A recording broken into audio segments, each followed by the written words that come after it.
ఆరిలో బాలాయినారులో దారుణం చోటు చేసుకుంది.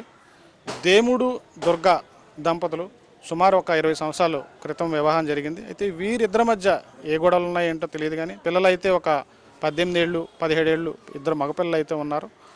వీరి మధ్య గొడవ చిన్న చిన్న గాలి ఉన్నాయి. అనుమానాస్పదంగా దుర్గా అయితే మృతి చెందడం జరిగింది.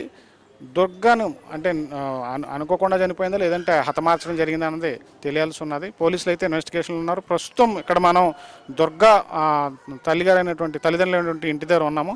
వాళ్ళ బంధువులు కూడా ఇక్కడ ఉన్నారు, అడిగి తెలుసుకుందాం. అమ్మ, అంటే మీకు ఏమవుతారు? మాకు ఆడపడు చదువుతుంది. వాళ్ళ అన్యోన్యంగా ఉండేవారా?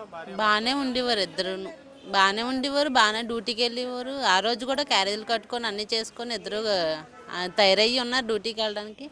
మేము వెళ్ళబోదికి హాస్పిటల్ కార్లు తీసుకొని వెళ్ళిపోయారు. ఆ తర్వాత ఏటైందో మాకు అయితే తెలియదు. మాకు తెలిసి ఏంటంటే లోన తను గడపెట్టేసుకొని చనిపోయి ఉందంట. అంతవరకు మాకు తెలుసు. ఇంకా ఆ తర్వాత ఏంటైంది నాకు తెలియదు. ఇప్పుడు అంటే తల్లిదండ్రుల ఆరోపణ, బంధువుల ఆరోపణ ఉంటే జనరల్గా ఇలా ఏదో జరిగిందని అలాంటిది ఏమైనా అనుకుంటున్నారా? అంటే మేము సాయంత్రం సీసీ కెమెరాలో చూస్తే వాళ్ళ ఆయన చర్చికి వెళ్ళేసి ఎక్కడం చూసారు కానీ దిగడం చూడలేదు.